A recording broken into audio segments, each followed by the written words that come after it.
அது ஒரு அழகான ஊரு. அங்க கல்யாணி மகேந்திரா அப்படிங்கிற தம்பதிகள் இருந்தாங்க. அவங்களுக்கு சிவா அப்படிங்கிற ஒரே ஒரு பையன் இருந்தான். சிவா அவங்களுக்கு ஒரே பையன் அப்படிங்கறதுனால அவன் மேல அவங்க ரொம்ப பாசம் வச்சிருந்தாங்க. அவனை உயிரா அவங்க பாத்துக்கிட்டு இருந்தாங்க. ஒரு நாள் சிவாவுக்கு கல்யாணம் பண்ணி வைக்கலாம் அப்படின்னு முடிவு பண்ணி கல்யாணி மகேந்திரா 2 பேரும் ஒரு கோவில்ல இருக்கிற ஜோசியரை பார்க்க போயிருந்தாங்க. ஐயா, என் புள்ள பேரு சிவா, அவனுக்கு கல்யாணம் பண்ணி வைக்கலாம் அப்படின்னு இருக்கோம். இது அவனுடைய ஜாதகம். கல்யாண யோகம் அவனுக்கு இருக்கான்னு கொஞ்சம் பார்த்து சொல்லுங்கய்யா அப்படின்னு சொல்லி ஜாதகத்தை கொடுத்ததும் அந்த ஜோசியரு ஜாதகத்தை பார்த்தாரு. இங்க பாருங்கம்மா, இந்த வருஷம் உங்க புள்ளைக்கு கல்யாண யோகம் கண்டிப்பா இருக்கு. அது மட்டும் இல்லாம அவனுக்கு நல்ல கம்பெனில ஒரு வேலையும் கிடைக்கும். அதனால கவலைப்படாம உங்க புள்ளைக்கு இந்த வருஷமே நீங்க கல்யாணத்தை செஞ்சு வச்சிருங்க அப்படின்னு சொன்னாரு. அதை கேட்டு கல்யாணி மகேந்திரா 2 பேருமே ரொம்ப சந்தோஷமா அந்த ஜோசியருக்கு கொடுக்க வேண்டிய பணத்தை கொடுத்துட்டு அங்கிருந்து அவங்க வீட்டுக்கு வந்தாங்க. சில நாட்களுக்கு அப்புறம் சிவாவுக்கு அந்த ஜோசியர் சொன்ன மாதிரியே ஒரு நல்ல கம்பெனியில ஒரு நல்ல வேலையும் கிடைச்சி அவன் போய்கிட்டு இருந்தான். அன்னையில இருந்து அந்த ஜோசியர் ரொம்ப மகிமை வாய்ந்தவர் அப்படின்னு அவரு சொல்றதை எல்லாத்தையுமே செஞ்சுக்கிட்டு இருந்தாங்க. அன்னையில இருந்து அவர்கிட்ட சொல்லாம இவங்க எதையுமே செய்ய மாட்டாங்க. ஆனா சிவாவுக்கு இது சுத்தமா பிடிக்கவே பிடிக்காது. ஒரு நாள் சிவா பல்லவி அப்படிங்கிற பொண்ண வீட்டுக்கு கூட்டிட்டு வந்தான். அப்பா, இந்த பொண்ணு பேரு பல்லவி. நான் இவ்வளவுதான் கல்யாணம் பண்ணிக்கலாம் அப்படின்னு நினைச்சிருக்கேன். இந்த பொண்ணு உங்களை நல்லபடியா பார்த்து பண்ற நம்பிக்கை எனக்கு இருக்கு அப்படின்னு சிவா பல்லவி கூட்டிட்டு வந்து வீட்டுல காட்டின உடனேயே முதல்ல அவங்க அப்பா அம்மா 2 பேருமே இதுக்கு ஒத்துக்கவே இல்ல. சிவா, நீ விருப்பப்பட்ட மாதிரியே இந்த பொண்ணுக்கும் உனக்கும் நாங்க கல்யாணம் பண்ணி வைக்கிறோம். ஆனா நம்ம குடும்ப ஜோசியர் ஒத்துக்கிட்டா மட்டும்தான் இதை செஞ்சு வைப்போம் அப்படின்னு சொன்னாங்க பெத்தவங்க. அதுக்கப்புறமா அடுத்த நாளே அந்த பொண்ணோட ஜாதகத்தை சிவாவோட ஜாதகத்தை எடுத்துக்கிட்டு அந்த ஜோசியர்கிட்ட போனாங்க. ஐயா, எங்க வாழ்க்கையில நீங்க சொன்னபடிதான் எல்லாமே நடந்திருக்கு. அதனாலதான் இதையே உங்ககிட்ட நாங்க சொல்றோம் அப்படின்னு சிவா சொன்ன எல்லாத்தையுமே கல்யாணி ஜோசியர் கிட்ட சொன்னான். அதுக்கப்புறமா ஜோசியர் பல்லவிதும் சிவாதும் அந்த ஜாதகத்தை எடுத்து பார்த்தாரு. ஆமா, இந்த பொண்ணோட ஜாதகம் சுத்தமா சரியில்லம்மா. இந்த பொண்ணோட ஜாதகத்துல ஒரு தோஷம் இருக்கு.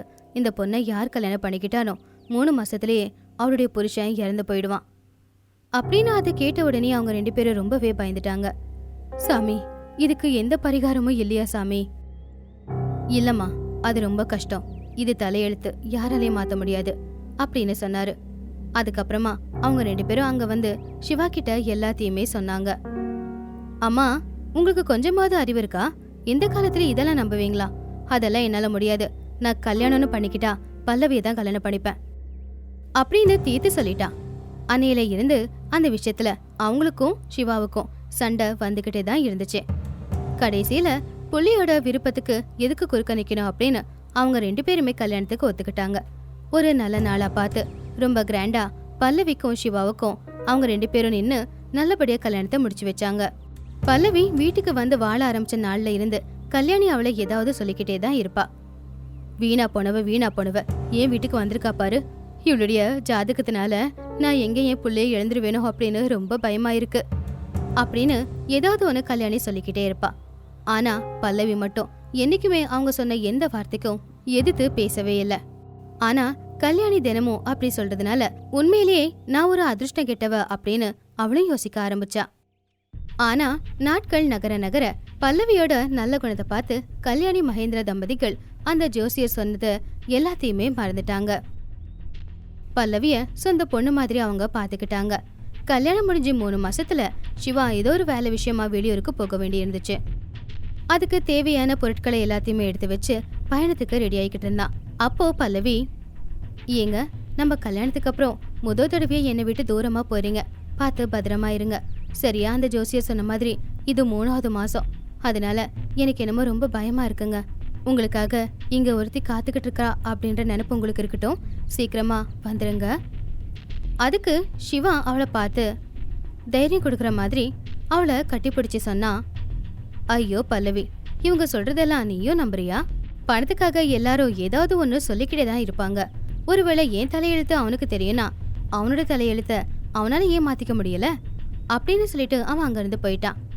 சிவா போன நாள்ல இருந்து அவங்க அப்பா அம்மாவுக்கும் சரி பல்லவிக்கும் சரி கண்ணெறிய தூக்கம் வரவே இல்லை. சிவா வெளியூருக்கு போன நாள்ல இருந்து பல்லவி எப்பவுமே அவன் நல்லா இருக்கணும் அப்படின்னு கடவுள்கிட்ட வேண்டிக்கிட்டு இருந்தா. சிவா ஊருக்கு போய் 3 நாளுக்கு அப்புறம் அவனுடைய போன்ல இருந்து இன்னொருத்தங்க பேசினாங்க. ஹலோ, சிவாவோட பேரண்ட்ஸா? உங்க பிள்ளைக்கு ஆக்சிடென்ட் ஆகி அவன் பொழைக்கிற நிலைமையிலேயே இல்ல அப்படின்னு வந்துச்சு. அதை கேட்ட உடனேயே பல்லவி அழ ஆரம்பிச்சா. அவங்க அப்பா அம்மாவும் அழுதாங்க. எல்லாத்துக்கும் காரணம் நீதான் அப்படின்னு அவங்க 2 பேரும் அவளை திட்டினாங்க. அதுக்கப்புறமா பல்லவி சிவாவோட அப்பா அம்மா ஹாஸ்பிட்டலுக்கு வந்து பார்த்தப்போ சிவாவுக்கு ஒண்ணுமே ஆயிருக்கல.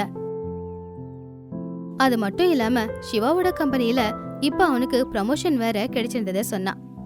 பாத்தியாமா, இதுக்குதாமா எதையும் நம்ப கூடாது, என்னோட வாழ்க்கை என் கையிலமா அப்படின்னு சொன்னா சிவா. அன்னையில இருந்து அந்த ஜோசியர் சொல்றத நம்புறதை விட்டுட்டாங்க அப்பா அம்மாவும். அப்படி அவங்க 4 பேருமே சந்தோஷமா வாழ ஆரம்பிச்சாங்க. நாராயணபுரம் அப்படிங்கிற கிராமத்துல சுப்பிரமணியம் துர்கம்மா அப்படிங்கிற தம்பதிகள் இருந்தாங்க. அவங்களுக்கு கல்யாணமாகி 10 வருஷம் ஆனாலும் அவங்களுக்கு குழந்தை இல்ல. அவங்க 2 பேரும் குழந்தை வரம் கேட்டு போகாத கோயிலும் இல்ல, செய்யாத வேண்டுதலும் இல்ல. ஒரு நாள் அந்த கிராமத்துக்கு எங்கிருந்தோ ஒரு சாமியார் வந்தாரு. அந்த சாமியாருக்கு நிறைய சக்திகள் இருக்குன்னு கிராமத்துல எல்லாருக்குமே தெரிஞ்சு போச்சு. அதை தெரிஞ்சுக்கிட்டு சுப்பிரமணியம் துர்கம்மா தம்பதியர் அந்த சாமியார அவங்க வீட்டுக்கு கூட்டிட்டு வந்தாங்க. ஒரு நாள் பூரா சாமியார அவங்க நல்லபடியாவே கவனிச்சுக்கிட்டாங்க. அத பார்த்த அந்த சாமியார் ரொம்பவும் சந்தோஷப்பட்டாரு. அம்மா துர்கம்மா, உன்னோட பக்திய பார்த்து நான் ரொம்ப பரவசம் அடைஞ்சிட்டேன். உனக்கு என்ன வரம் வேணுமோ கேளு, நான் அதை கண்டிப்பா கொடுக்கறேன். அத கேட்டதுமே புருஷன் பொண்டாட்டி 2 பேரும் சந்தோஷத்துல ஒருத்தங்க முகத்தை ஒருத்தங்க பாத்துக்கிட்டு, ஐயா, கல்யாணம் முடிஞ்சு 10 வருஷம் ஆகியும் இன்னமும் எங்களுக்கு குழந்தை இல்ல. குழந்தைக்காக நாங்க செய்யாத பரிகாரமே இல்ல. நீங்க தான் ஒரு நல்ல வழியை காட்டணும். அப்போ அந்த சாமியார் அவருடைய பையில இருக்கிற ஒரு சின்ன டப்பாவை எடுத்து துர்கம்மா கிட்ட கொடுத்தாங்க. இதுல இருக்கிற பொருளை பால்ல கலந்து ஒரே முறையா குடிச்சிருமா அப்படின்னு சொல்லிட்டு போயிட்டாரு.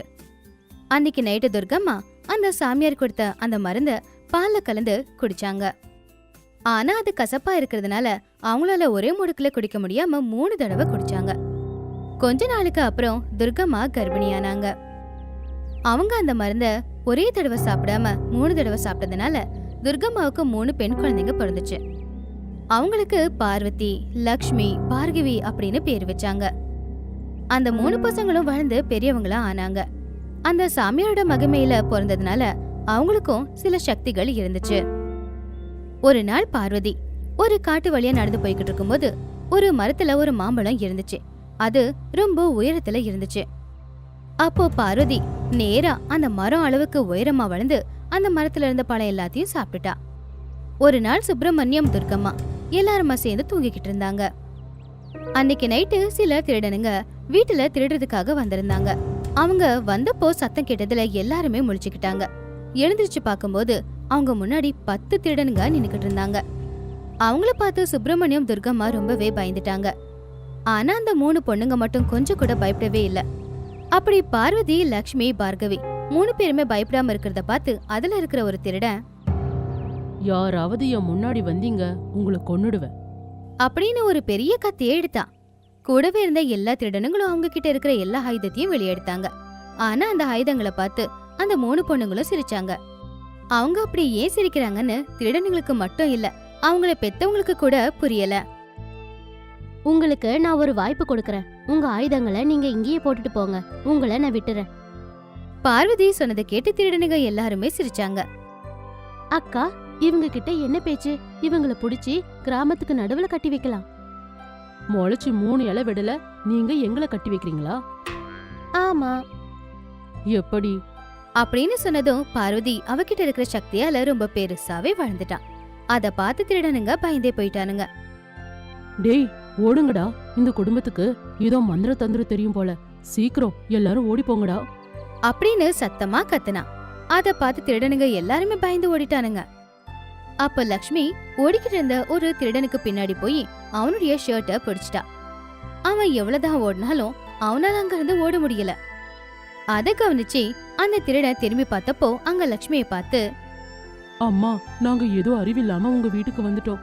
எங்களை விட்டுருங்கம்மா, இனிமே இந்த பக்கமே வரமாட்டோம். அப்போ லக்ஷ்மி ஒரே கையில அந்த திருடனை தூக்கி வீட்டுக்குள்ள இருக்கிற ஒரு கம்பத்துல கட்டி போட்டுட்டா. உங்களுக்கு முன்னாடியே ஒரு அவகாசத்தை கொடுத்தோம். ஆனா நீங்க தான் அதை கேட்டுக்கல. எல்லாம் உங்க தலையெழுத்து. அப்படின்னு இன்னொரு திருடனை பிடிக்கிறதுக்காக போனா. இந்த பக்கம் பார்கவி ஒரு திருட அங்கிருந்து ஓடிக்கிட்டு இருக்கும்போது அவ வாயில இருந்து நெருப்பு வந்து திருடனை சுத்தி வலிச்சுது.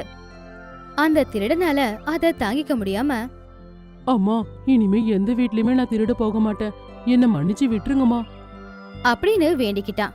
அப்ப பார்கவி ஐயோ பாவன்னு மறுபடியும் அவளோட வாயில இருந்து தண்ணிய வெளியே வர வச்சு அந்த நெருப்ப அணைச்சிட்டான். பார்வதி ரொம்ப பெருசாவே மாறிட்டா. அப்ப அந்த திருடனுங்க அவளுக்கு முன்னாடி சின்ன சின்ன பொம்மைகள் மாதிரி இருந்தாங்க. பார்வதி அங்க போய்கிட்டு இருக்கிற திருடனுங்க எல்லாரையும் பார்த்து அவங்க ஓடி போய்கிட்டு இருக்கும்போது அவளுடைய சுண்டு விரலால அவங்க எல்லாரையுமே கீழே தள்ளி விட்டுட்டா. இந்த பக்கம் லக்ஷ்மி அவளுடைய 2 கையால 2 திருடனுங்களை தூக்கி போட்டுக்கிட்டு இருந்தா. பார்கவி வாயில இருந்து வர நெருப்ப வச்சு திருடனுங்க கூட விளையாடிக்கிட்டு இருந்தா. இதை எல்லாத்தையும் சுப்பிரமணியம் துர்கம்மா பாத்துக்கிட்டு இருந்தாங்க. அவங்க 3 பேருக்கும் இந்த சக்தி அந்த சாமியாரால தான் கிடைச்சிருக்கு அப்படின்னு மனசுக்குள்ளேயே அவங்க அந்த சாமியாருக்கு நன்றி சொன்னாங்க. திருடனுங்க ஓடி ஓடி ரொம்ப சோர்வடைஞ்சு அவங்க முன்னாடி மண்டிக்கால் போட்டு, ஐயோ பசங்களா, தயவு செஞ்சு எங்களை மன்னிச்சிருங்க. உங்களை பத்தி முழுசா தெரியாம உங்க வீட்டுக்கு நாங்க திருட வந்துட்டோம். தயவு செஞ்சு எங்களை விட்டுருங்கம்மா அப்படின்னு கெஞ்சி கேட்டாங்க. அப்ப பார்வதி திருடனுங்களை பார்த்து, திருடுறது பெரிய பாவம். ஒருத்தவங்க ரொம்ப நாளா கஷ்டப்பட்டு சம்பாதிக்கிற பணத்தை நீங்க ஒரே ராத்திரியில திருடிட்டு போயிடுறீங்க. அப்புறம் அந்த குடும்பத்தோட நிலைமை என்ன ஆகும்னு யோசிச்சு பாத்தீங்களா அப்படின்னு சொன்னா. அப்போ லக்ஷ்மி, நீங்க கஷ்டப்பட்டு சம்பாதிக்கிறத வேற யாராச்சும் திருடினா உங்களுக்கு எவ்வளவு கஷ்டமா இருக்கும் சொல்லுங்க. நீங்க எல்லாரும் இனிமே எப்பவும் திருடவே கூடாது. கஷ்டப்பட்டு வேலை பார்த்து பணம் சம்பாதிச்சுக்கோங்க. அந்த சம்பாத்தியத்துல எவ்வளவு திருப்தி இருக்கு அப்படின்னு உங்களுக்கே புரியும். அப்படி அவங்க 3 பேருமே அவங்களுக்கு உபதேசம் பண்ணாங்க. அப்ப அந்த திருடனுங்க, நாங்க எல்லாரும் இனிமே எப்பவும் திருட மாட்டோம். நீங்க 3 பேரும் சேர்ந்து எங்க கண்ணை திறந்து வச்சிட்டீங்க. நீங்க சாட்சாத் அந்த கடவுளோட அம்சம் அப்படின்னு சொல்லி அவங்க எல்லாருமே அங்கிருந்து போய் திருடனுங்க எல்லாருமே திருட்டுத்தனத்தை விட்டுட்டு நல்லபடியா வேலை செஞ்சு சம்பாதிச்சாங்க. இந்த விஷயம் அந்த ஊர் முழுக்க தெரிஞ்சு போச்சு. அன்னையில இருந்து யார் வீட்டுல என்ன பிரச்சனை அப்படின்னாலும் எல்லாருமே துர்கம்மாவோட வீட்டுக்கு வந்து அவங்க பொண்ணுங்க கிட்ட உதவி கேட்பாங்க. அத பார்த்து அவங்க எல்லாருமே ரொம்பவும் சந்தோஷப்பட்டாங்க.